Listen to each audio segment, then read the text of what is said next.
in a hian the district transport office long tai hi mi pui te le lir thei nei tu te kanamal somna te turin lom takin kampong e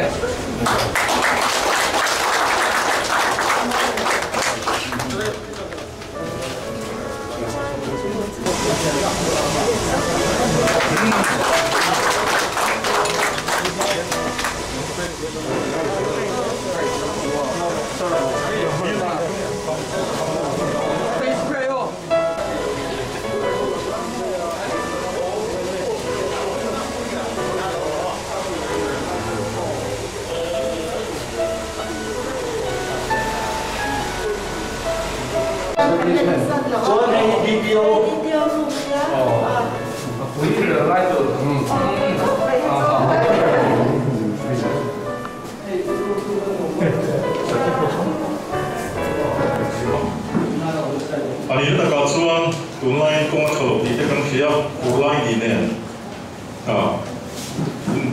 min ngai to ho maya ti lama changai pa no te urenga tuam takin kan on thenga pathian kai soi na huaya ni mi ama tak mai kan on theng ti ya kan lo ko mai hei ni zam lama te kan ha so la ti te lai na kan council ho tu te le district administration lam le lo tam roi tu te le kan te lai na transport department na kan ho pui te mi lo mo ka aro pui ka ti ko maya alo san chin tha marka zia pong som bani chang som ma thum tangin som le pasai zugin marka bung som bani chang som ma thum tanga som pasai zugin tin athu soya man turin tersai te le eroda pola mi tu te emo anena antira ti chuan anni chu anu thlen chuan hena zirtir tu midik tak inia poisa chuan tu ma ini roti kan ria tu ma thlebi lovin ti tak zakin pathian pom thu izirtir thin ani kai saran hena chia choi hi athiang nge thiang lo kan pe ang nge pelovang antia ani ro chuan an vervek zia chu ria in nena enga nge mi fia duli mi han la ula kalo enange atia tin an ron la tin ani chuan an nena hei hi tu le le tu ming nge ni atia tin ani chuan kaisara an tia tin i chuan nena kaisara thil te chu kaisara nena pe ula pathian thil te chu pathian nena pe te che u atia kan ko te aizo lama chak te india mun shang shang chak ni ron ka saka bangin le kan office te mai poi mo an ron kan saka bangin kan ron ja entina how te me thil pe kan go be a ta chuanin kan min char chwa te hi a do ta ni lo in ring me sela cha ma so mi le na mi sa de rin kan chief guest Kailan Droga, the Minister of Transport, ni Bokan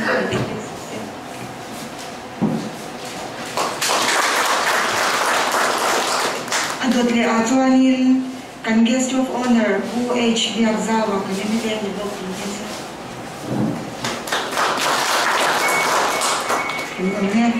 Adot le atuanin kan Emilia Zaulitak kan po ina alaw kan engineer H Laziriana na din sila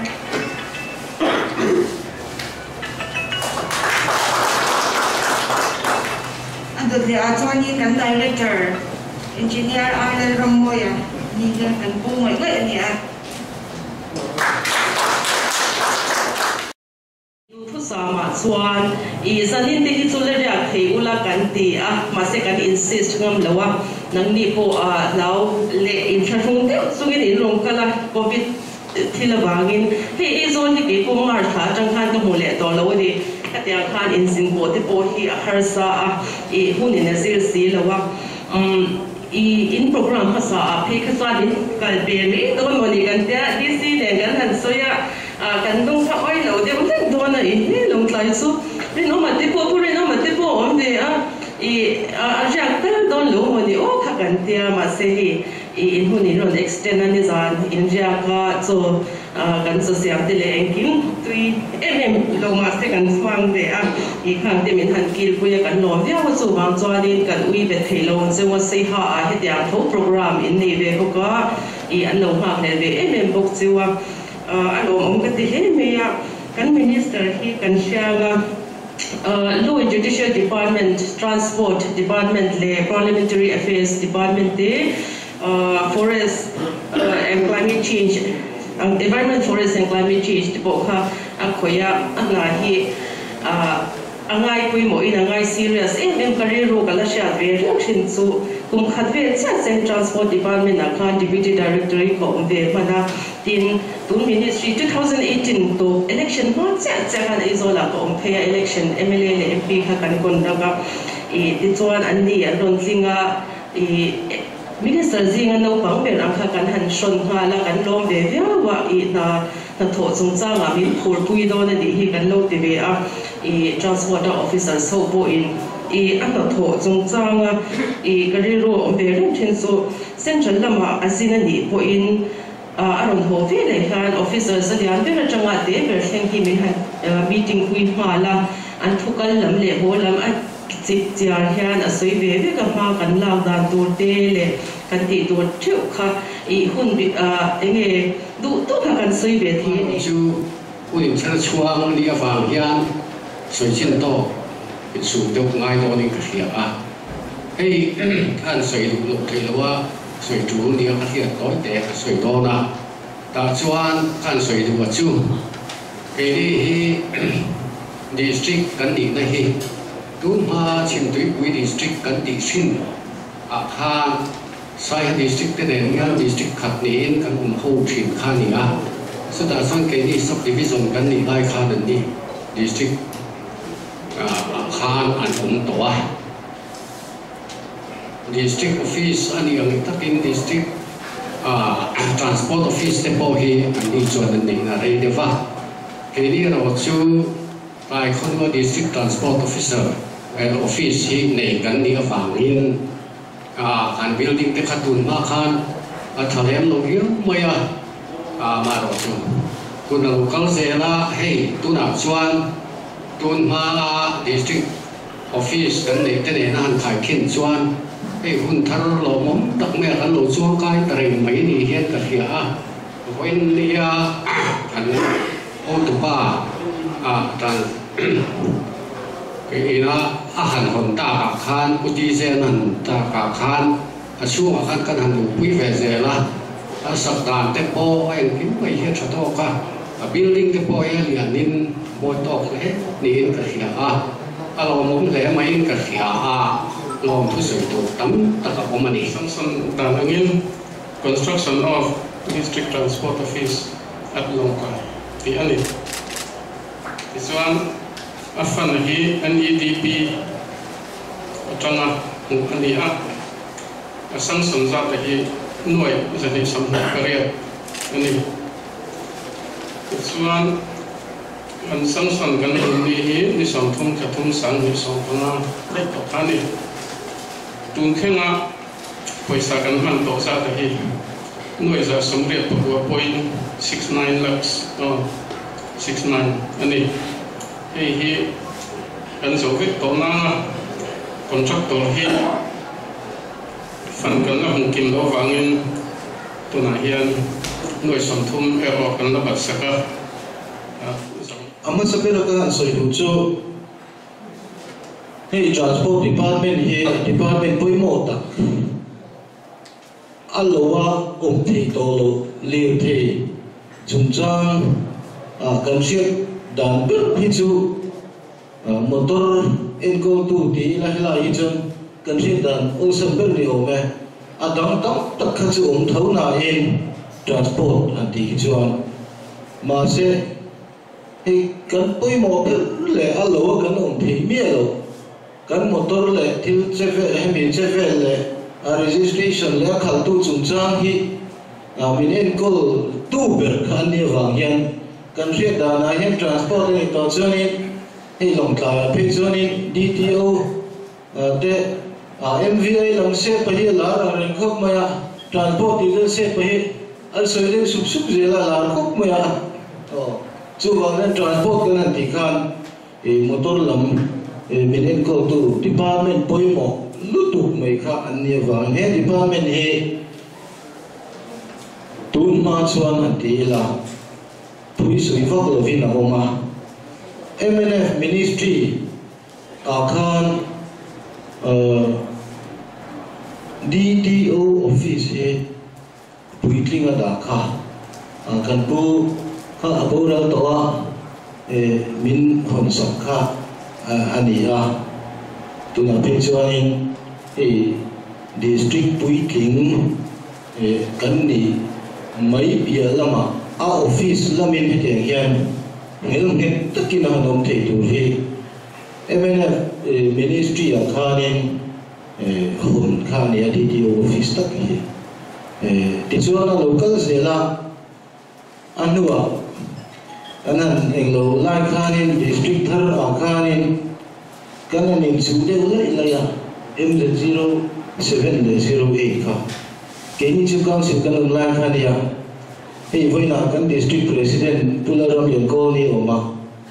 mamit ne khanin hei kan MLA zong tak pusi rehi mamit bial to nia mamit ne khanin 7 ni kanin chude uli soilang kamai mai la voin hian 07 kha lamkai li kan du ve kat sia mamit lam khanin keni zo ga ti ai ma han chang to lo wa 6 leng kha 4 tanga 6 leng kha ro to lo ani ta khanin pura ma tho he pa ju soi tu khan chanan la na samaya pu ejibala thaliana MLA ni lainia pu tha kha ma lo um zui ro ti 7 kan chan thei na tur hian kala transport department om khase pu be ka ti chi mo mong chu reng ina bidang ho pon om me the la sia kumaram tu pe kan chang ta lawa 7 kha tu na hian MZ07 kan ni ta district pariat om akhani tu na chen so pa kan ni to pariat ni la khana to per ni kha chu 8 kha chu kan ru khani kan du lo de wa 7 a kan om te ta lawa alo om ke ti khop maya kan ho tu masa te pura mate pu galan thalian te MLA ni lai khania ma la na kha ni ka ria ka se su ka ring chi lo wa chu tiang chu ani chowa til an soi hen background lam kha alang ve lo thei lo wa tu na yan hei kan ju tu lo chu ministry ma sa kha party chu thian na lam ni lo ania longkaya kan DTO office kha he be building ang sa don wang hinge ka thelo wa an ti kholo lat maya tikana thok tu ho kha tran fa de fik kani chon pass kan nei te thi kan nei sung long kha abo vik ti me ngo la le kha na om de fik ka tun thing hian a thok tu don tlen khop ti chuan nu mal lo de vin kan om chho ta he te office la ti kan han nei chuan mu mal taka kal le kha kan be sei to a thil li yang sei no du te po ka nei do na ni tun ma khanin bus te kan nei a thok tu te po conductor le driver te 400 at engkim mai kha sang thum ve te vin kan om to a kan lo ve ka bu nei mo chen na tanga khatia an tra fa chuak de le mu mal wa kan om ta kha long kai hian se om kan ti view nge nge ni klai hu na ka tuna sarkar thar alo ma MNF ministry thar kan han nei ta hei ya na ai poi mo ko maya tin hei office building te po drama sa drama lo be to kha ni a tun drama ngan sa so thei ta asa tu pa hi kan chen pa nia pu silong mon thanga hei pu budan wa ya hian thokani karinga tiang chuan ni po hi sumin nor pu ro hi ran ti che maya kan minister zong ta ne na hian ni kan sei sak china tu na hian pu jiran technical report pe kan khan balance la om a ba ka te po kha transport trong in min transfer Satonia PWD tin cái nó cái nghiệp gì na chứ tiền cái chứ helai building cái này này chỗ lệ na thổ chỗ na hiền alo mùng cái gì với na po hiền thì cái này cụ thể chín cái phần chín chứ mỗi mang view mà cái tiền building trả asset link lòng lại cái này thì thiếu tăng khang aron chơi mỗi thì anh em thiếu tăng khang aron match thì anh em building cho tiêu này gì hiền thiếu tăng khang cái cả sòng thâu em tỷ lại thì cái điều đó anh em là chưa vào chưa với là Uber minister giống tất lệ director của nó mà anh biết phần này nó riêng thì cho anh kiếm phil đốt đó này thì sợi đũa chú vangin anh nên là dân thì anh nên là anh sợi cả đủ tất ông ta point Pathum về nên đủ cái này nghe này biết đủ cái này là nghìn với như mình đang thứ sợi là ngã anh một tia anh sợi đũa lem lova biết đủ ní na ang zonga guest of honor ní na ang khơi lên thì anh sợi bắc bộ khác mà ni này là biết cái này mà sẽ có biết là đi vào khăn anh một thiếu khá anh soi tiền khá anh ai cắt bốc xin cái gì tin lòng cài hi riêng angin district te anh lova tu anh district liền Paul tak district show pakhat hian khopui lu tuk sia lang lova chuan kan dia achan cho CADC khu ở ma khu da kan ria tin he ta LADC om boka population po he CADC le LADC bil kha long tlai district kha sai ha hi kan sa ve ang lek chun chai district hi atre fulova ka soi trina MLA fund ke thi chief minister relief fund hi covid appointment pe tamru ka tia thil dang dai soi pa han soi kai la kan population ai thlau lu tu in anga ruchi kan ni lo district khet khat ho ne yang longkla district chen yan te ni ka ti thina chu deng ne le chuan khalam ka chu soi do ni la soi dur tam do na voi na yan district liền zok te khopui ai zo le lung le te chu va er pha ka ni chuan la yin kan revenue earning po hi kan tax la lu po hi kan district mil lang hi chuan helai chu minority concentrated area kha kan dia chu ti chung chuan April le August in kara remote po khan chen noi som pi pariat le sang zathum som ko pali khali chung ve lek hian an la lu ta tin registration po hi za som ko pani hemi khali chung tu tha tiam hian ania tin driving license som ko pani le learner's license za som li pali ve April le tu in kara hian department hian helai po an lo ke chua ka sum le bai po hi tak tak a chuanin kan district ang mil chuan khulama motor kal thelo na le tlema achang ka lo ve de umna tama wang hian khulam ko azu tlem de ni maya long tlai kho ro ro hi chuan ato to ema wangin kan pu ne na po hian eng po ni se chu hui la po min ti sak ve ngai long tlai kho chu ngai hian ka tia kha order te pun chho to no ni kha chu hui la po kan ti ve ngai traffic hi azam mai ni long tlai kho po hi chu ti khop chuan long tlai hi district council lam alo ong bok ne state sarkar office kha ong bok ne dual administration kha oma wangin liu thing che vel le ngo po hi akhua hetia inron ngai tua mai ai hian kan lun ve thlat ani ti te po kha voi na hian min thil sak ka duwa chu wang chuan he kan office hon thar he building chatak department phui sui ta ni zui dura mà mỗi cái này cái trước mà cái này hiện apa khat na chuan các soi lần đủ cho ba thì cán mà bỏ khúc mày sangau helai trong hen sangau hi kem za somnga về borania tin khua pal chawi hi sangau kal turian khoso panga về palani etia biarti rota kalian sai halani chu wangin bus lian puilem lo hi chu service a ho view kan ring tlata mana changin chu service tin thei lo maya car khata voi ni mo vel te kal chuan season hola ka soi thina house kan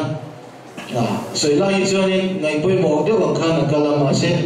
sumin dai lo na lo oma rinai na harve boka sangau ni service te se long tai trong hian lo om kan ring lo tin thai thar le enge mo tin phun tu ri atamani kilama chu ti ang chu helai kan ram din mun hi tin sai ha district in min dan tla ka wang hian communication kha ma se district panni long tai le sai ha tia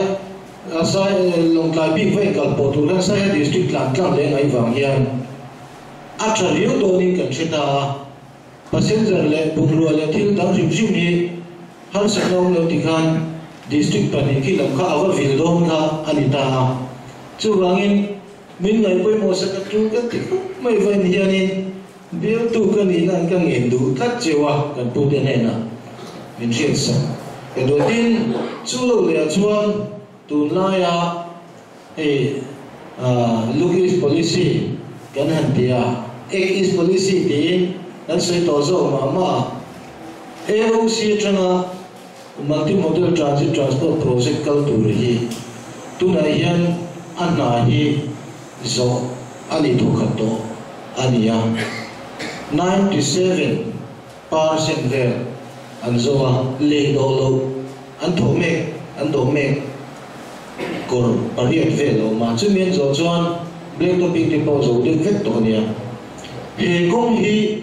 poimo tak mai tu re nia Myanmar lam le na sung don ton na tu ania kilometer sumlet pasari ve chawania hemi kong a hian bus kal tir ta la a lo jima vasi kai lama kal kha chu kong a chele le ka department po khan mana khani inti top ni kan ria ha chu wang chuanin zo chu chu lam zo rin pui dia mana mingan pu kha zo chu chu kong a hian kong ui thal tu mai kha om to ta service ta se so lama border lam ne link kha ania hemi kong service the na ti chuanin flow na dang tak om bo kan ring department tan bo chu wangin helam hen service thi le nia khatian khan ong kai hi potential value ani na kha oma min rian sa kan ho tu lu te lo kala wangin voina kang yen du chewa tin chu lo le chuan thil pakhat an soi le ngai thing fa la changa kongkal ting lo mam te a khen anga le lam ra la lung tian lama kai ta hi shortcut kongania mam te thing hi PMCS ania mam te changa lung tian va te thing hi NEC changa la ania ma se 407 kal thi vekania hemi ko ai mar bo dom tlat lo maya house apo ka soya kan siam zong tak pon ai committee ni PWD in siam tum vek to an siam tum vek to du khan allocation of business and siam trama ta chuan transport department a water road chung sen dita PWD nen withdraw le a kan siam zong tak ne na ka soya lo boy puyula transport department ni puma do na te ne na paisa kan pe na ti de khan soya chu kan minister zong tak hian ama point transport department a water road kha marbot lam kha tla ka wangin ma min la pui ka nge na voina hian marbo thela hian om chuan balu le lung phurtu taka oma tin chu ba ka tuipui kam a river bank kha le lam side lairam side lam le lunglei district side lam zong he le le mun le nul siamna remsang ve kania thlai thar e phun chu tu tak balu thatak mai ko chu balu ai thaso tam taka oma marbo tu anga om lo wangin khulai khu kan duan kan so tren khai thei lo de ka chu wangin khu ta khoi marbo min siam sangai chu chu ka ngen sewa til pathum kha ka soi langa pathum han ti lo bas ka chu pakhata ngai tai la thlangnam le chak yam kha pakhat le chuan ka soi dong khan staff mun dang dangan transfer dar vek he min la khom sak le ro heti office pui sui tak kan nei don ta ka chuan conductor train khat ai zo la te sai ha te khoi amani helai thok tu kha an son na po ka vek lo kha sarkar na sa tha ni helai kha ati ram ti ya mi tlem te chu han ta ni chu ga chuan hetia mun het mai asset chatak kan han nei to hi chuan building minan ham sak to hi chuan kham te po kha min la le sak le to la tian chuan longkai district transport department he sak tak le lian takin min kal pui ro di kha voi na hen than ngen du chu ni ha so tu tok tak kan he to pera chuan ei DTO te la ya po fel tak mai MSC kan ne ya MVA lampon nei tha thì tổ anh sửa sổ đô na này à chú lại chuan anh mà lạc na thiêu chú le bôi mộ cái office thar nia bùng rùa ngay le thiêu tất gồm đô na chú vàng nghe thì phui suy nó công à sống bôi hiền mà mình lạc sổ sập tuổi kha cái nghề tập mèo chưa cái minister giống tập ít chưa hay lắm ngay bôi mộ mi nia in thành lại bôi na rồi kala có chặt tổ bạc có thang tổ bạc kala tiền khan MDC khana pe po khan campaign thì tốt pin bên về bùi chỉ na tên tuần ma bùi influencer rằng là boring sa kan niệm thì chuyện này thì anh ấy ma bùi cái này kan đi về ma đây là po khan thì in mail thì trở làm gần nia hay lại thì việc tổ nuôi điều việc cái này ukil thiam tak practice rằng khan nia hetia MLA han dita khena practice thi talo ni maya kan district lam case tak po hi ma he min sin fel sak to thin kan ya council lam VC chung sang pe chu a ke up na sa to a chu ti ana helai min the chiang tu le min lai na ta min mai tu nia chu wangin mi pui boin ani hi chu kan faka helam kan bian lam po hian kan minister te si nga antila midang kan soi le lo ni lovin ani anga min veitu le min ngai poi mo tu he an om bi chuang lo ni ti te po voi na ka soi duwa tin nei kan MLA za om tak pusira he ma min lam nania ani hi perfect tak le mi thia mo chi si dun ma thok thin kha ni a e voi na a voi kha dron kal na ania lam kai hi lai minan bu puya tile give me a witness tile hi alo mon kan tia voina hetia kun thata mai kanan nei the he inva ne na tu te ne na le voina run ka zong te ne na lom thu ka sui mam le ani kalome ka thun kai soi tu u alramoe director u HBF Java MLA Joktak Vice Chairman Agricultural Development Board Engineer H. Lozeriana MLA Joktak Vice Chairman Road Infrastructure Board Development Board Chief Executive Member LNDC Pumangong Sinja and Additional DC Berlin Lozakun Tangi Foina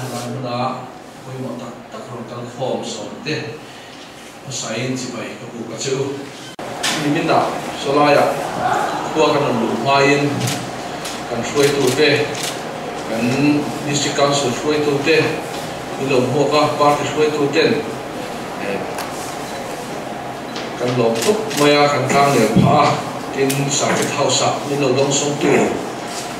party te district council ho tu te le kan official te tin bang party min lo phana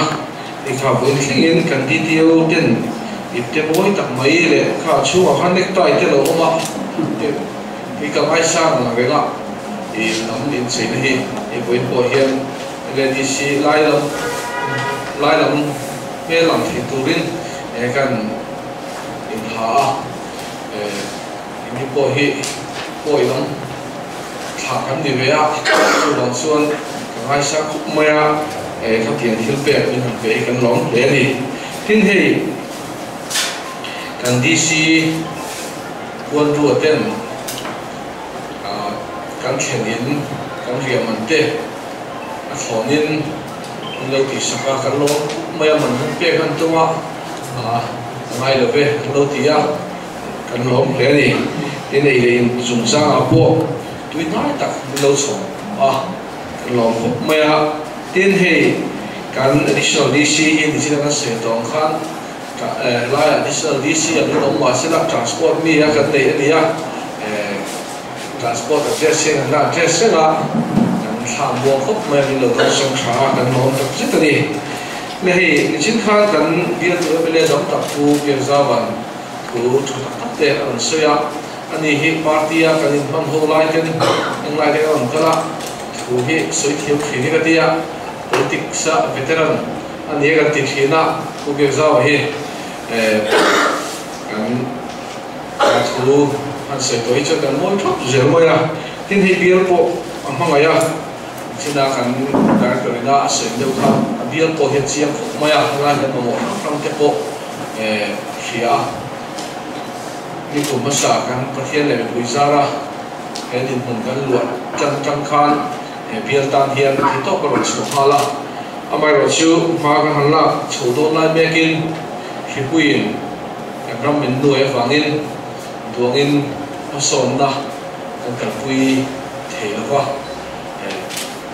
thil sei jong jong po hi kan ti kim thela wa hrem kan ti khop mai ha voina po po tak tak pathum an seya khang te po kha kan ru pui kai noi wang te le kan department kal khum sarkar na te kan dai tol wa tu la hian numol po ta ila sarkar a po transport department a hian mi sa photo mi somli travel bor chong hian kan thok chho do na hi kumina eng bozat te han pension lenga in abi takin driver le conductor te mi chu kum so ma chin chung na wa pi chuan taksa hi siang te po in lo thin sia to lo te po om thea chung te wang chuan kan in dai lo maya thil dang ka po kan boi pha po ni sela thil sei kan kum te kha e kan chin chia ama ho point thì top con lô chuông anh chief minister te finance chăm tu te ne te ma la ho pui kan tum don ne ti kha ni ta bai sla thobe le hey voina ka office ko hi april tha dei to khan kon tumin kan in bu saya ama ro chu kan thriak tlam the bangin kan hri pui awangin in kal ko kan har sada mà nếu nào biển quý thế nghề bộ kan in lawa kan in tria cái ta lòng lại cho nên ai zo lắm mình lâu lawa ai zo lắm cho nên hay lắm bằng đi cái lao tôn đó khá tiền khá kan điện vấn đề vàng in đồ in mà alap thế đó va chỉ quý vàng in thọ thế kan buổi kan har sa chú vàng chú nó hành thủ lệ chín khá đi với na và hiện ra là district transport office long lại kan han phong the hi ka lo le ni le hi district transport office building hi tam thriat tlam theu angin ministry ma sain hi top chuin an lo poi puya ma an lo cham to a ti chuan ke ni kan han sarkar ve le no po hian kan ti thiam tok te lo ti ve in he na hi chun jom zel ani a in he na lo puitin he turata na mo ram te po hi kan la ngai tu chun jom zela tuna hian building thatak mai lo tlak tak chunga hian in dang thak ti rang devin kan in chu tua kan office chung ala ruak le ni ti te po he taking kan bua te po hian ma kan la chung zum zel tu ra ngai la thome he tianga hotlin tak maya building luatla luat theitura sakso ani hi kan loma he building sak turatana le din turatana ma lo la tu zong zong mai tu na phale zung sen tu zong zong chunga wala hian lom thu ka soya tin he PWD kan engineer ten tak le dai matakin an lo monitor tin contractor lam ten hak tokin takin sapoka kan lom khop mai hey transport hi kan riat lam thua bangin tunlai kho ve lai chuan poi mo khop maya he voina ron kal chinga phei chu a chiang tu kan ni tlan ka ringa kho ve la thang zela hian lir thei nei te po kan pung chho zela malaya lir thei nei a har sat ai kha tu nei chuan lom te le chang chang ya mo sum te po lo ta fet de po aniang chu wang chuan malaya motor lir thei nei te a har sat view lain tu nei chuan also ta ri pui te puin motor lir thei kan mo na te kan chho zela kan nei chho zela chu wang chuan lir thei le ami pui te hi kan in naya tin lir thei kha heta registration lo ti lo ngaya en kol na le kai hruai na te lo ti alo ngai boka chunga chuan ati tu chu kan hriat tlang in transport ni a chu wang chuan voina hian mi pui te le transport department hi in ngai ta kan ni a chu wang chuan voina hian transport department poi mo na chu kan hriat tlang theu ome lir thei zong zong hi district transport office hian kan enkol ani wang hian kan anei tu po anei tu kan ni na po hi voina hian mi pui te poi ti langila ta ni ti hi thaila tin mi pui te po he kan office kan pun pol hian kan som thar tu bo ani chuti rol chuan transport department te po hi kan mason te po ngai ome voina hian hei transport department thok tu chu tlem te ngai hmuna po kan om in khom na ko phanu paten in khom lo te he na in khom war tu ti an soi hian in khom te he na soi lo rema in khom tlem te he na soi le thin ang deu hian voina hian lai a thasa deu te ne na hian kan soi du deu lai oma thì cho hắn soi thar ze lila transport department hi mol mang deu taka ron dor te in thlung tak le hre tak chunga office ron kal te hi anom thinang chu wang chuan kan office milon dor tu te ne na tong kam tha kan lo chua ra hi poi moi ka ria tong kam tha tam taka ra hian tong kam thalo pani khat alo hian alam sar ma in a chezo ma fiat rekte alo ol bi thina kan tho sak mi pui te tan dor nuam lo hi kan lo ni palang ti te hi ka hlawa dor cha om lo office kan lo ni palang ti te ka hlau thina chuwang chuan kan bible in soyangin kan tong ka chhuak te hi chial khongai na tel ni fu ro se ti hi kan fiat lang ne tan kan soi thar tui kan cha tu chu ani tin hei kan tho ho na chung cha poen department chunga thok tu tin te kan mo phut na thwa kan ti tur te ti vekila hei chin khan kan hun sem hang tu ne khan kan ril ruin ang mang o ka tia kan na hon thwa hian kan na sa mo a ti mo kan ti tur ti theu mai hi thok tu te in po tlan na le pum khat na hlen tu ania thok tu te bo ro a thadin mi pui mi ron dor tu te point dor nuam kan ni pha turin he environment hi kan lo siam thak poi mo a thok lo senior de to kan ni mo lo thok la thok re lo junior kan ni mo kan ti tu thwa hian ti mai la chu chu tho ho na tha dia ani lova kan han phu ta thil kan han ti hi chuan bo ro thalo le me lim lo te lo nan tir mai pan hi om the chu chu mi pui in mo tu te a mong thalo tak mai kha theng ve le thina chu bang chuan mi pui te tan mal som na nang mal som na niak che ti thin lung kan nei theng turin ke ma ni tho ho na po hian to kan chuan anga ya tin a thok lo senior zo ton fiat lo ma te po hian a junior zo te po a thil lo kai hruaya thil ti tu le ti lo tu te po kan thrin poi mo a ti lo chuan junior te ma thok re lo te po hian thok ma sa to ho te ti dan kan ron tam te po hi poi mo a chun te chu poi na hian kan soilang tu a thok senior de te na trong kam nom na de mo a junior te kan ti fu hian a no a thil thalo tak mai hi a thlen ve the thrin ni ti te hi thok tu te chunga kan soi lang ve hrim hrim tu a tin to lo ma kan soi du che poi na department a hian transport a hian hi kum ti lesson ve chu kan ham so ve don ta a kan thok tu te thok rim khop mai ga hian transport a hian kan in dai lo view chu ni china kan sei tong khan mi za tho tur mi som li travel more chawin tu na hin kan thok to nia e kan director te umara ma te hi thok thakop maya mai to na hang tha ma po kan la chaka kumina po hian department chhung in sing sak na chung chang te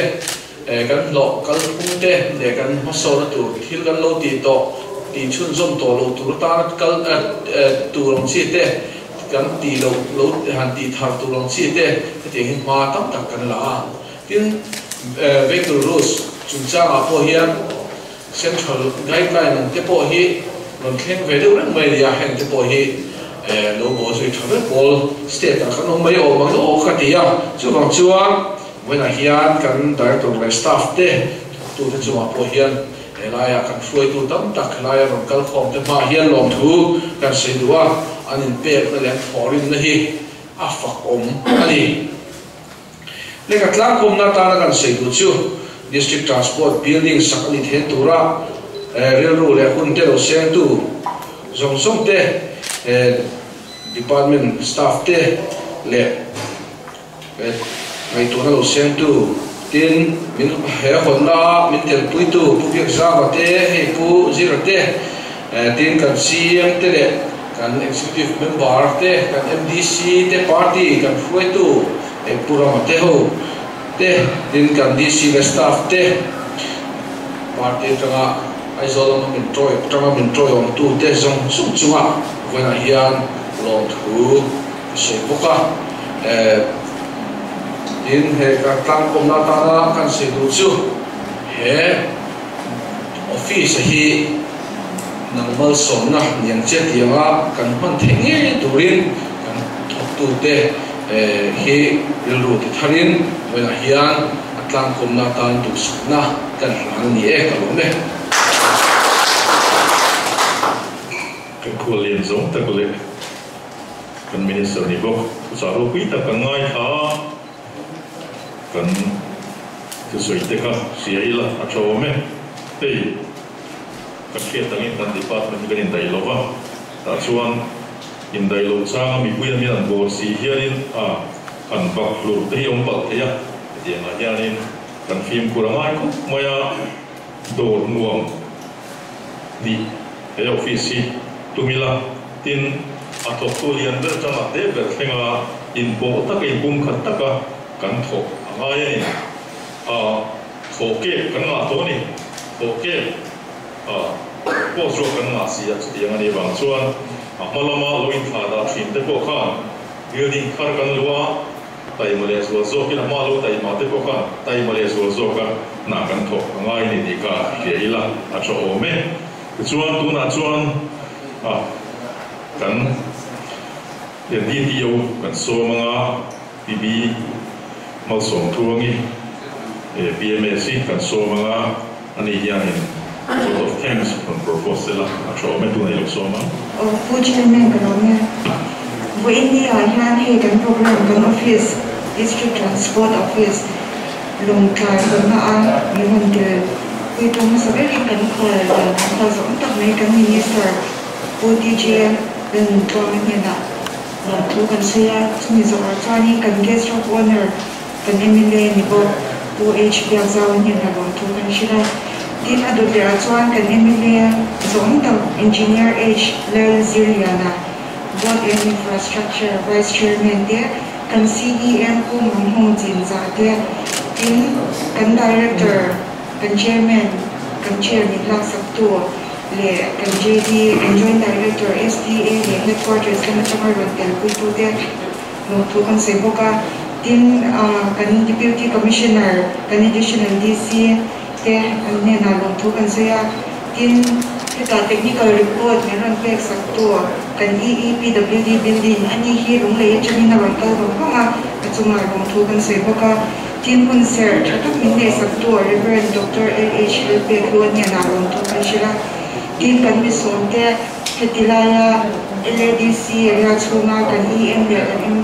kan member of district council no so an ke kuito te ne na ron thu kan shi boka tin MNF headquarters kama changa kan puran chor tu te chunga ning me na cycle lo me na chunga me na chuan lo thu kan sei boka tin kan head of office le kan mi som te hita ngai chang mai be na kan wai le shai tu te le kan BC shai tu te me te kui ba ni ne na lo thu kan sei ya tin NGA long kai nang pang te me ran te kui ba ni ne na lo thu kan sei boka tin ni china kan thu in kan khoi le ni sei to a an khen na te min lo free sa ka ba ni DC chunga long thu kan sei ya tin bu India hianin DDO hi ni china kan sei to a in wa tho khe mai lo an number zone sei mai lo a kem deng rong tak kan ni a hi mi function te po ni DDO chuan in function hi ni mai kan ni lo kan thiam lo a thiam po ni mai ro chu staff ke kan chang loi tha staff it te in dia amiran ti pui lo ta ka mi ti pui wangin ka staff te chunga ke MBI le ka staff te chunga lo thu kan sei tel boka tin a to bera chuan tin kan ADC primary lin hian ni mi na mi me te me final tak tak na te abule mana te min an pui ta chu wa chuan ni mai tak pui na ne na hian ni lo thu ka sei to shim shim boka tin kan pu ki chuan mi she jang ve to in kan be se ya ke hi transport ana ko na re to me sam di le so pa ya de ji ko to ye chu ta chuan in DDO sia ha ka ni char chai china chu ti lai chuan ke hi chu kan service in a zero be ko min so ko re ko ta chu ti lai chuan sia ha ta ka chang le me ye to na chuan long kai DDO ka lo ni le to ta sia chuan long kai da ne ka chang le to me lo ne ye chu wa cha kan ti thei chun chu ke ni chuan eng ma resource kan nei lo le khazia ani le me